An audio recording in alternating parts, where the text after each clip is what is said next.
réseaux sociaux buzz. Bakpatou, Songi Songi, Kongosa, Koromoto, Legede. Venez. Venez vous informer en temps réel. Écoutez les critiques, les analyses avec Maman Buzz sur réseaux sociaux buzz. Ici, pas de critiques stériles, ni tête ni queue, pas de polémique. Maman réseau, Maman Buzz de tout le monde est là. Maman Buzz sur réseaux sociaux buzz. Et Lengue Zangali Passa. Le goût qui n'a pas de concurrent. La petite sœur de Cheikh Tioté a pris le courage de nous expliquer qu'est-ce qui s'est réellement passé pour que la veuve de son frère arrive à le mettre dehors. Alors dans cette vidéo, je ne serai pas long parce que la vidéo déjà elle explique tout. La petite sœur, elle n'a rien dit de mal. Rien dit de mal en tout cas. Elle n'a fait qu'expliquer qu'est-ce qui s'est réellement passé, la procédure que la femme de son défunt frère avait pris pour arriver à les expulser de la maison familiale. Alors, vous êtes nouveau sur réseaux sociaux buzz, abonnez-vous, cliquez la cloche de notification, aimez la vidéo, commentez et partagez la vidéo. Même pas aujourd'hui, même après-demain, cette femme-là, elle brisera le silence pour nous donner sa version des faits. Pour le moment, on se contente seulement de la version des faits de la famille de son mari. Voilà. Suivez-moi également, je suis avec vous. Suivez. Ok. En effet, je suis la petite soeur, je suis l'avant. Vanessa, tu as parlé un peu fort, hein, s'il te plaît. Voilà. Je suis l'avant-dernière, en fait, de la famille. Et auparavant, on vivait à Trècheville avec notre mère. Et après son décès, on s'est retrouvés tous à Bobodoumé. Et c'est de là-bas que Cheikh est parti à... Bon, après moi, j'étais très petite, j'avais que 9 ans. Donc, je sais pas s'il est parti à Roda avant d'aller à Andelège et avant de se retrouver à Pointé. Bon, il est parti. Quand il est parti, c'est là qu'il a acheté la maison de Angré Rosier où il nous a logés. Quand on était à Angré Rosier, le quartier n'était pas habité. Et c'est là que mes frères ont demandé à ce qu'ils nous ramènent à Trècheville, vu qu'on avait grandi à Trècheville. Et c'est là qu'on s'est retrouvés tous à Trècheville, à la rage gendarmerie. Où on a connu, c'est là que j'ai connu même croyez en vous, je crois. Et étant là-bas, il avait déjà... non, son petit nom que tu m'as dit là, il dit tu peux dire. Hein. Ah d'accord, c'est là voilà. que j'ai connu. Voilà, il dit tu peux dire. Quoi, elle peut dire ça, non? Elle peut dire le petit nom. Non. On n'a qu'à dire croyant en vous. Faut laisser, vas-y, allons, vas-y. Ok, c'est là que moi j'ai connu Petiti. Il avait déjà sa femme qu'on a connue, Mada, qui était mariée avec lui coutumièrement. Quand on était à la race, elle vivait avec nous là. Parce que quand il venait en vacances, il vivait avec nous tous dans la même maison. C'était une 3 chambres salon. Les garçons avaient une chambre, les filles avaient une chambre. Lui, il avait sa chambre avec sa femme. Et c'est de là que elle est partie quand sa fille avait 3 mois. Avant qu'elle ne parte, il y a eu des actes qui ont été faits pour lui permettre de partir en tant que sa femme légalement mariée. Il y a eu des actes qui ont été faits. Je n'ai pas dit qu'ils se sont mariés, j'ai dit il y a eu des actes qui ont été faits à Dabou pour qu'elle puisse avoir le titre de femme mariée pour pouvoir partir. Et c'est là qu'elle est partie. Quand elle est partie, il nous a fait déménager. Et quand il est revenu, les vacances qui ont suivi, eux, ils étaient à Sipim, à la rivière Sipim 4. C'est là-bas qu'il a habité. L'année qui a suivi, ils ont habité aux Arcades. Et il nous a fait déménager de la race à Angré Caféier 8. C'était dans une location.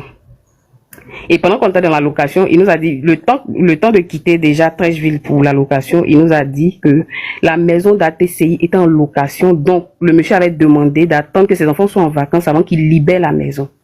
Quand on est arrivé en Anglais, pendant les vacances de juin 2016, c'est là qu'il a libéré la maison d'ATCI. Il a fait une chambre salon derrière pour notre tante et un studio et il nous a logé dans la maison. Il a dit ici, là, c'est votre maison, c'est notre maison familiale, c'est votre terminus qui est là.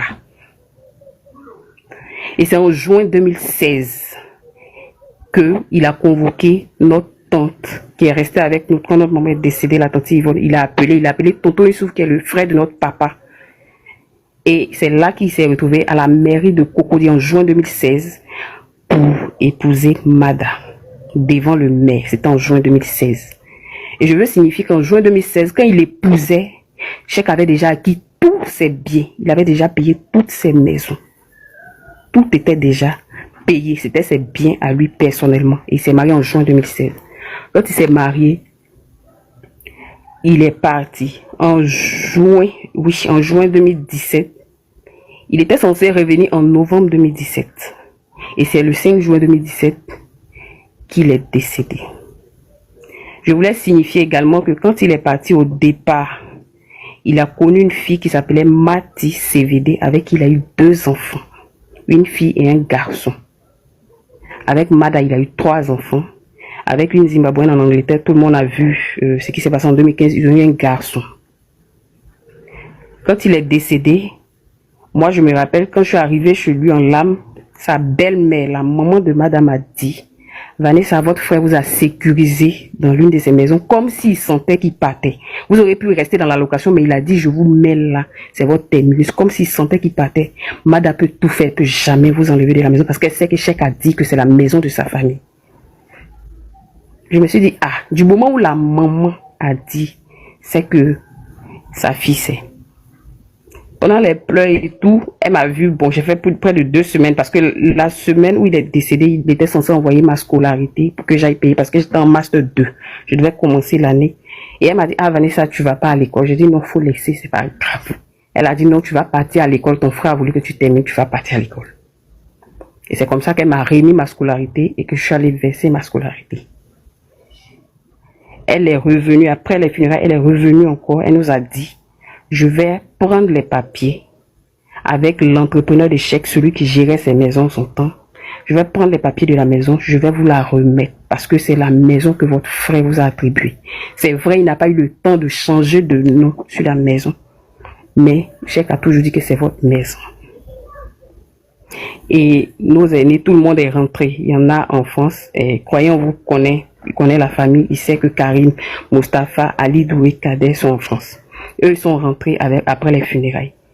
Mustapha l'a appelé. Elle a dit oui, que actuellement, parce que la famille lui a dit: tu vas t'entendre avec la mère des autres enfants, vous allez faire le partage équitablement, on t'a rien demandé.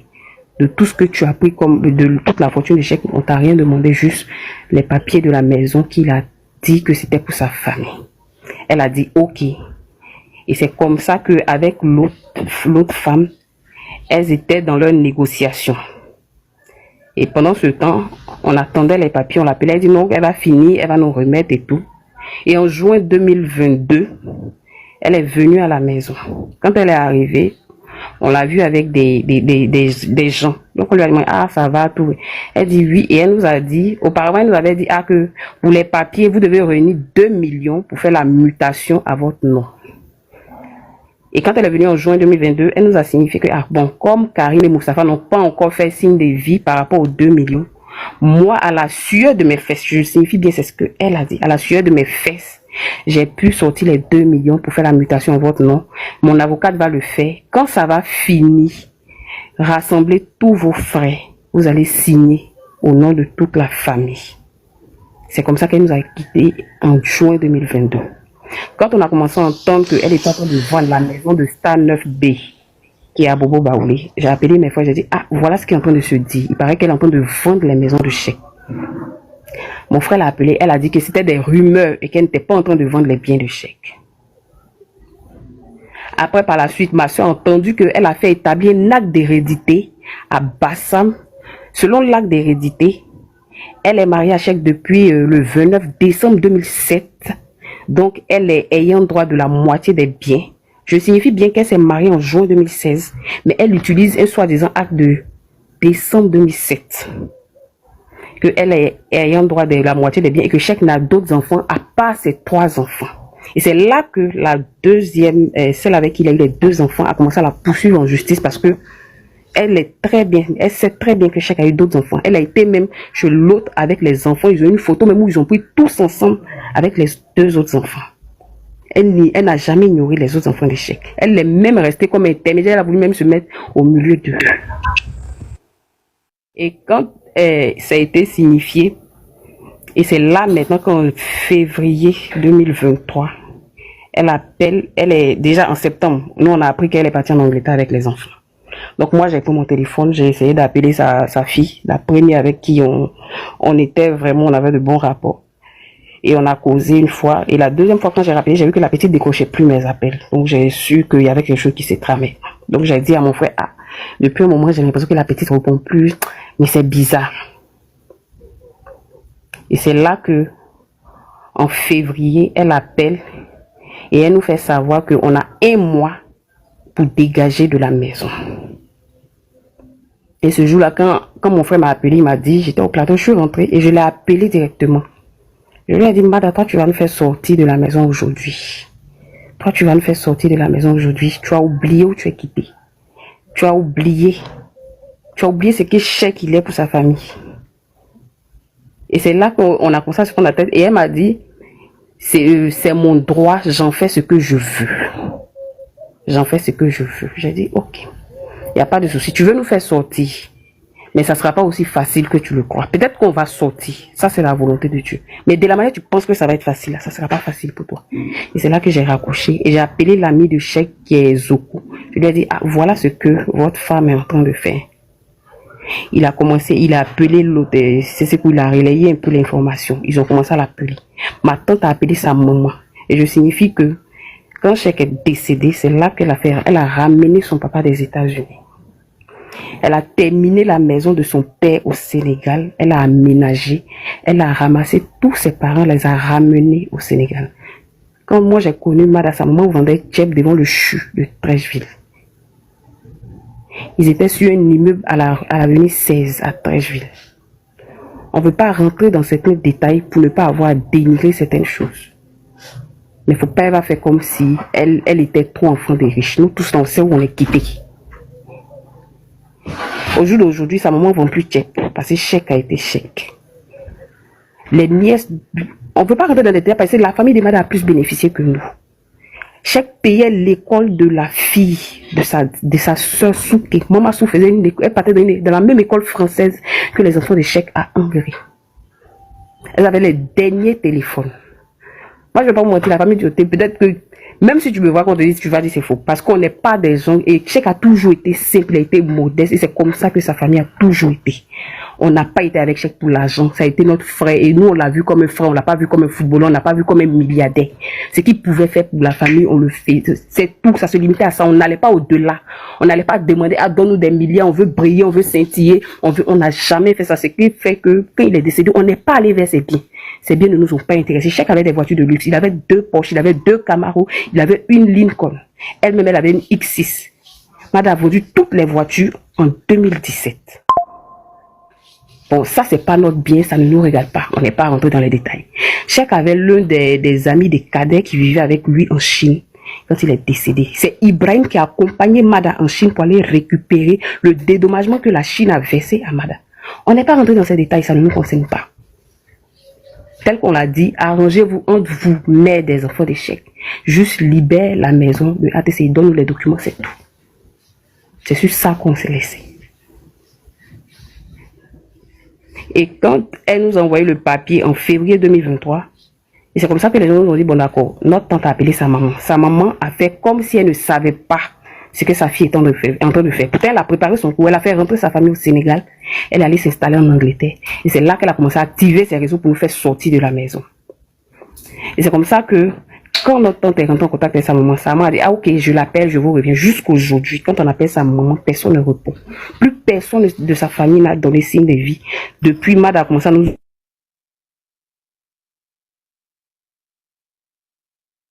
Elle a envoyé un cabinet d'avocats pour nous envoyer une sommation de quitter. Comme quoi, elle a vendu la maison de chèque à une certaine Ami Ouattara. Et c'est là que nous, on a commencé à rire parce que tu peux pas acheter une maison qui est habitée. On n'a jamais vu de personne venir visiter une maison et tu dis que tu as vendu une maison qui porte le nom de chèque. Et tu as fait établir un acte d'hérédité qui est déjà faux sur la base d'un faux mariage avec des ayants droit non complets. Et sur cette base-là, tu changes carrément le nom de chèque sur toutes ces maisons et tu commences à les vendre. Donc c'est comme ça que nous aussi on s'est adressé à un cabinet d'avocats. Le monsieur a pris la sommation de quitter et il a revendiqué. Quand il a envoyé, lui, sa riposte au cabinet, à son cabinet d'avocat, ils ont ramené encore un autre document. Et on est parti de document en document jusqu'à ce qu'en février 2024, on soit devant une audience au plateau. On s'est retrouvé devant l'audience. Chaque avocat venait présenter ses preuves. Notre avocat a demandé à ce qu'elle nous sorte l'acte d'hérédité. L'acte d'hérédité qui la rend propriétaire de tous les biens des chèques et celui de ses enfants. Ces avocats n'ont pas pu fournir l'acte d'hérédité, qui nous sortent le certificat de vente. Ils n'ont pas sorti le certificat de vente. En temps, je vous signifie qu'elle était toujours en communication avec l'ami des chèques en question qui s'appelle Zoko. Et elle a dit à Zoko qu'elle n'a pas vendu la maison. Mais comme Mati est en train de la traquer pour récupérer tous les biens des chèques qu'elle a vendus, par rapport à elle, ses enfants, elle veut sécuriser la maison où Chèque a mis ses parents. Donc, elle veut qu'on quitte la maison pour qu'elle puisse mettre la main dessus pour sécuriser le bien. Non, mais tu ne peux pas te foutre de notre... Mati, on la connaît très bien. Mati, on la connaît. On était à travers la grosse télé qui était chez nous. C'est Mati qui a accompagné Chèque à acheter la télé. Mati, on la connaît. Mati peut nous mettre dehors. Mais on lui a dit, ok, tu dis que c'est Mati qui veut nous mettre dehors. Laisse Mati va nous mettre dehors, on va voir. Laisse que ça se passe sans Mati, non. Quand elle a dit, on a contacté, Mati dit, bon, ok, Mati est en train de dire partout que, parce que Mati elle est en France. Mati est en train de dire partout que c'est moi qui veux mettre les frais de chèque dehors. Dis à Mada que moi je dis. Elle n'a qu'à laisser. Moi-même, je vais vous mettre dehors. Si ça ne tenait qu'à moi seul, vous allez rester dans cette maison. Mais elle a continué avec l'argument. Et comme elle ne pouvait pas venir d'elle-même nous chasser, c'est comme ça qu'elle a monté le plan de... C'est quelqu'un qui est très fort. Elle sait s'y prendre, elle sait payer des documents parce que quelqu'un qui s'est marié, elle dit qu'elle s'est mariée à Dabou. On vit à Bidjan et tu vas faire l'acte d'hérédité à Bassam. Comment on peut faire un acte d'hérédité sans un membre de la famille des chèques? Tu sous-dois des gens, on ne connaît ni d'Adam ni d'Ève, ce n'est pas un oncle, ce n'est pas une tante, et tu vas faire un acte d'hérédité à Bassam. Tu reviens quand l'avocat a fini de demander les documents dont j'ai parlé. La 3e audience, ces avocats ne sont pas venus. La 4e audience, ces avocats ne sont pas venus. En avril, l'une de mes soeurs m'a appelé pour me dire, ah, j'ai un contact au tribunal qui m'a dit qu'il y a un document qui est passé. Il a vu un document passer comme quoi un PV d'expulsion. Que préparez-vous. Apparemment, elle a soudoyé un greffier qui a signé le PV. J'ai dit, ok. Et j'ai appelé notre avocat, j'ai dit, ah, voilà l'information qui est arrivée. Il a dit, bon, on ne peut pas aller répliquer sur quelque chose qu'on n'a pas vu. On veut attendre qu'elle arrive à ses faits. Et c'est comme ça que le mois d'avant, Zoko encore m'a rappelé, il m'a dit, ah, il y a Mada qui dit qu'elle veut passer vous voir. Je lui ai dit, moi, je peux pas aller voir Mada avec ce que Mada est en train de nous faire.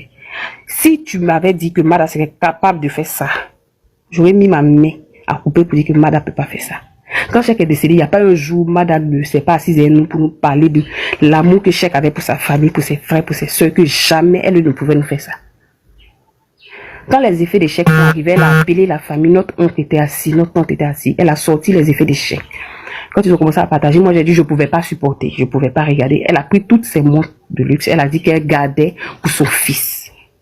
Elle a sécurisé tout. Sa mère passait, elle a commencé à dire, ah, Chèque a des crédits, on doit payer des crédits. Donc, quand Chèque est décédé à la mosquée du Golfe, moi, je sais que chez les musulmans, on demande les créanciers. Les créanciers qui ont levé leur main là-bas, on n'a jamais entendu que Chèque a eu une hypothèque sur la maison dans laquelle il a mis sa famille.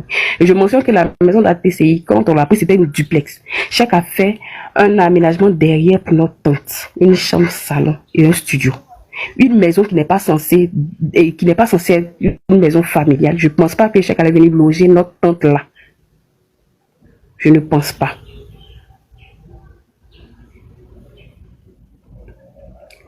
Et quand il m'a dit, elle veut venir nous voir, je lui ai dit, moi, je ne peux pas la voir. Le cœur que je ne me permets pas de me tenir devant Mada avec tout ce qu'elle est en train de faire. Il m'a dit, Mada dit qu'elle n'a pas vendu la maison. J'ai dit, bon, qu'elle n'ait pas vendu la maison, mais qu'elle soit en train d'utiliser des gens pour venir nous mettre dehors.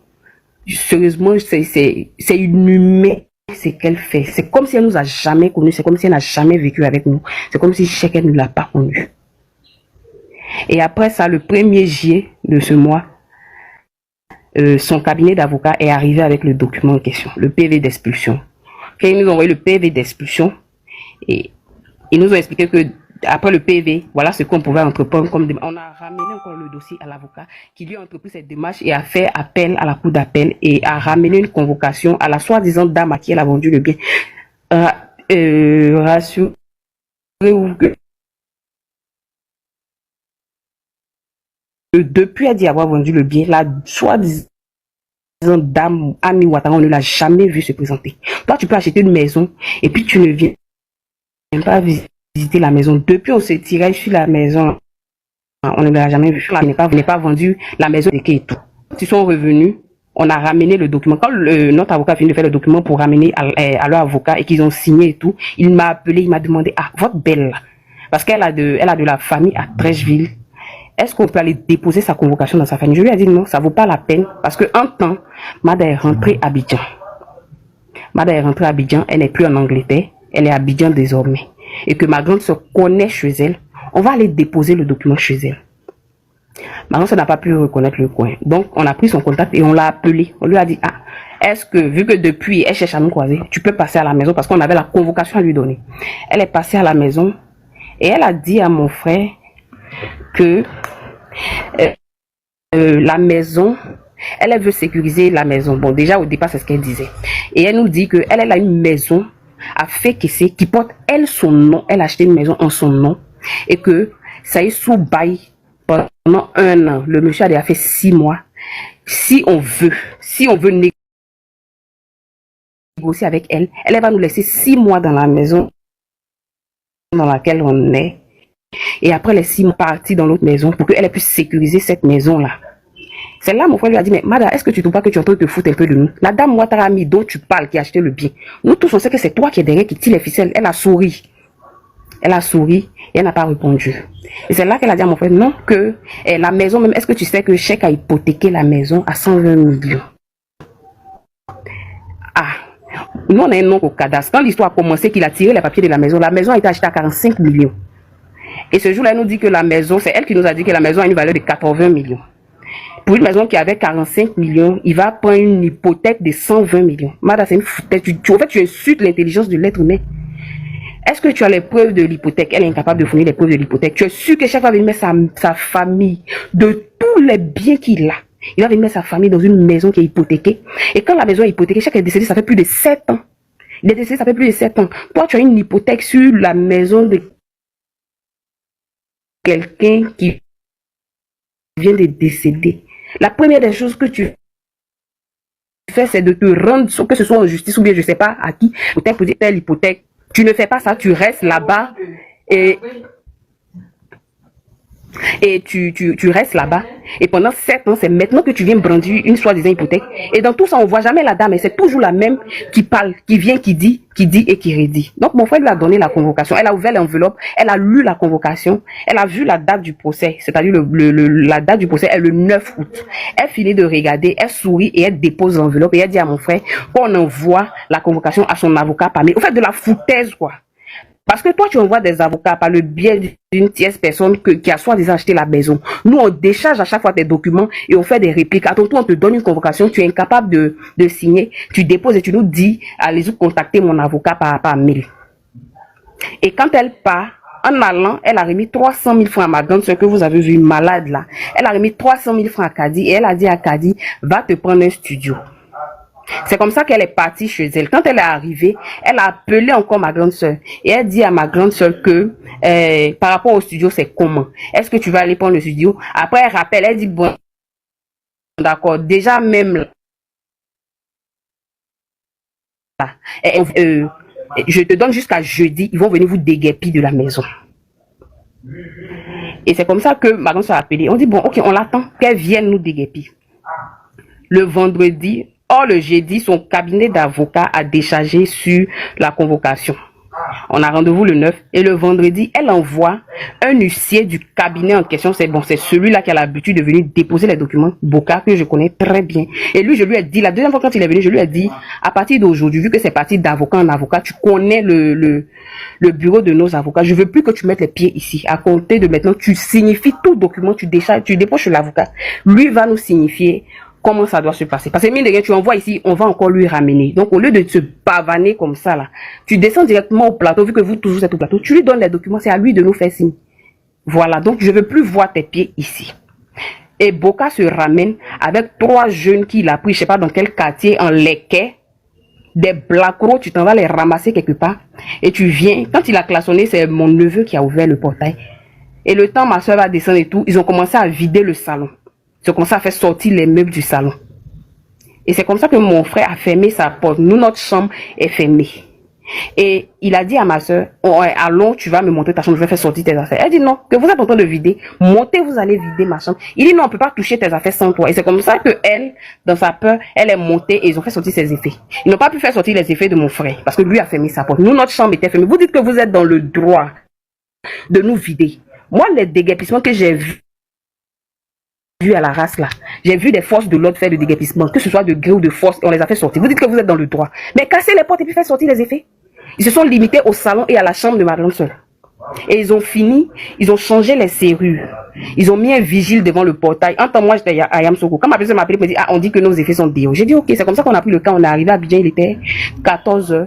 Et il y avait tous les gars de story qui étaient là et tout. Il a fait son interview. Tout. Et c'est là que j'ai dit à mon cousin, appelle un Ferroni. Parce qu'on a appelé l'huissier. On a appelé notre huissier, on a appelé l'avocat. Il a dit, ils sont pas dans leur droit de faire ça. Donc, de la même manière, ils ont cassé la serrure. Vous recassez la serrure. Vous repositionnez vos effets. Le 9, on ira en audience. C'est tout. Et c'est comme ça qu'on a cassé la serrure et on a repositionné nos effets. Un jour, Chèque est décédé. Elle a vendu l'immeuble à un certain monsieur Camara. Madame a vendu tous les biens. Elle est allée en Chine, elle a récupéré de l'argent là-bas avec l'aide de Ibrahim que j'ai cité. Et même il y a eu le premier, j'ai pas vraiment envie de dire le nom, le premier manager de Chèque. Quand je l'ai appelé, il m'a dit, Vanessa, j'ai dit que les affaires de Chèque, j'allais plus jamais mettre ma bouche à l'intérieur. Mais comme tu es sa petite soeur, je vais te dire ce que je sais parce que votre belle est mauvaise. Et que Chèque a un appartement en Belgique.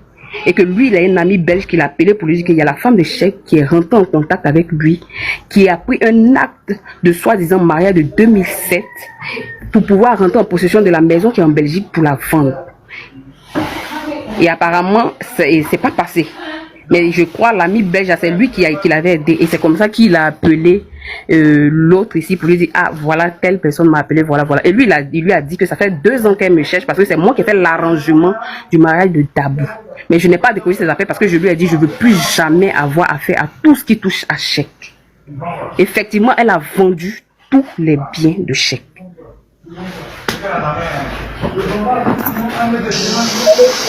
Moi, j'aimerais savoir, une fois de plus, vu que normalement dans la loi... les questions là, attends, c'est bon. Ouais, on va... Non, on va finir ici. Moi, je dois renchérir aussi, j'ai mon émission ce soir là. Parce qu'en fait, elle était venue pour expliquer les trucs du début, voilà. Allô? Donc, si on veut traiter les questions, on va pas quitter ici.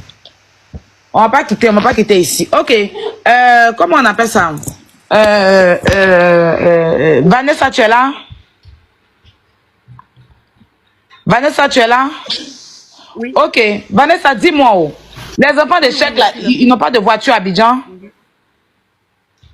Ils n'ont pas de voiture actuellement. C'est en Yango qu'elle les ramène chez sa soeur à Koumassi. Ok. Ok, bon. Le reste, là, je pense que tu vas gérer ça moi-même. Voilà. Le reste, là, je vais gérer ça moi-même. D'accord? Voilà. Okay. Maintenant, tu es au courant que l'enfant, là, son premier fils, là, les assistants sociaux l'ont gardé. Ça, tu sais ça? Oui, ce matin, il y a l'un de nos contacts qui nous a fait savoir ça. Or, la semaine dernière, quand elle est venue, et c'est une grande menteuse, quand elle est venue à la maison, elle nous a dit que l'enfant était en internat et qu'elle payait 6 000 pounds par mois pour l'internat de l'enfant. Mmh. Et ton contact t'a dit quoi? J'ai pas compris. J'ai dit la semaine dernière, quand elle est venue prendre la convocation, elle nous a fait savoir que l'enfant était dans un internat et que par mois, elle payait 6 000 livres sterling pour l'internat de l'enfant par mois. Ok, ils t'ont confirmé que l'enfant est chez les assistants sociaux, ils l'ont... Ok. Donc, je pense qu'on a... Vané, tu peux descendre. Voilà, parce que là, on va rentrer vraiment dans une zone très dangereuse, très glissante. Alors, oui. Je peux lui parler? Oui, vas-y, rapidement. Vanessa, j'aimerais te dire, ne baissez pas les bras. Sachez que toute la Côte d'Ivoire avec vous, c'est le seul peuple au monde qui aime toujours la vérité. C'est le seul peuple. On va se battre sur les réseaux sociaux comme en corps et en âme avec vous. Inch'Allah, pour le repos du corps de votre frère. Et Dieu pourvoira. Restez zen. Amen. Ça va aller. Vanessa, tu as vu aussi qu'elle voulait vendre la mosquée là? de chèque là? Ah, moi j'ai vu un message où elle était en train de chercher à escroquer les gens comme quoi elle devait terminer la mosquée. Moi je savais pas qu'elle essayait de vendre la mosquée. Elle essayait de vendre la mosquée. Ça, j'ai ça ici aussi. D'accord. Donc tu vas descendre. Si j'ai besoin de toi, je te fais remonter. D'accord? À tout à l'heure, Vanessa. Merci.